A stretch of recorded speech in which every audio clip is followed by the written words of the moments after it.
Governor Beshear, thank you for taking a few minutes. You've just come from the president's speech. You were in the room.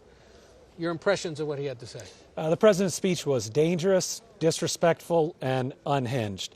The president spent an hour plus disrespecting our allies, calling them names, even doing fake voices for them in private conversations. He called some of our allies dumb to their face and specifically called out leaders who have been great friends to the United States of America. We are less safe when people believe that the United States isn't committed to the NATO alliance. We are less safe when we push Canada, one of our strongest partners, away from us and towards China.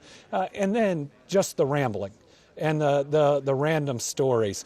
Calling Greenland, which he believes is so important, Iceland, numerous times, it makes you wonder.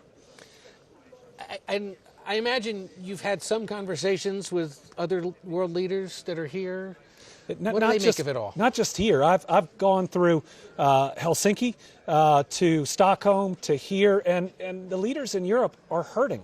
You know, the United States has been the leader of the free world, and now we're acting like the bully on the playground, saying that just because we can do something means we should do something. That's not the United States that they know. That's not the United States they've looked up to, and that's not the United States the world needs. We need to get back to being who we are, and I hope that the people of Europe, that our close allies, know that America is more than just our president. And the American people believe that Canada are our friends, doesn't want Greenland as a territory, and understands that our alliances with Europe has created world stability for my entire lifetime. I was going to say, we did a poll in recent days that found 7 in 10 Americans opposed to the idea of spending any federal dollars to buy Greenland. Yes. And roughly the same amount opposed to the idea of using military force to take it. So the country, in essence, is against the president on this one. Yes. I guess as you go home and this issue continues to persist, what's the country to do to try to convince the president otherwise? Well, first, we've got to speak out, and that's why I'm here. I'm here to show the rest of the world, especially the business community, because I'm here recruiting jobs, that most Americans disagree with this president when he disrespects their countries and calls into question these alliances. As I go home, I hope our Republican congressmen and women and senators will grow a spine again and will start doing their darn job, that they will stand up to a president who is going far beyond his regular powers, that is stepping in and taking authority from Congress, and they will put a stop to it. I mean, the idea that the congressional leadership, Republican leadership, hadn't said Greenland is an absolute no publicly means that they are not acting as a separate branch of government. They put their hand on a Bible, many of them. They pledged to uphold the Constitution, and they're not doing it. It's shameful.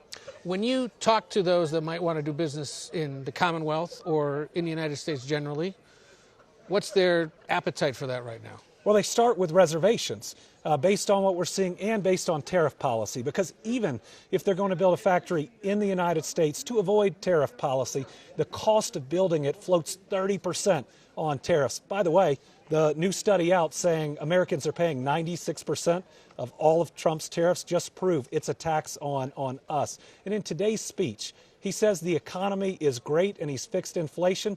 My families aren't feeling that. American families aren't feeling that. So think about how out of touch he was today on Americans' financial security and our overall security in the world. Americans are less safe today because of this speech.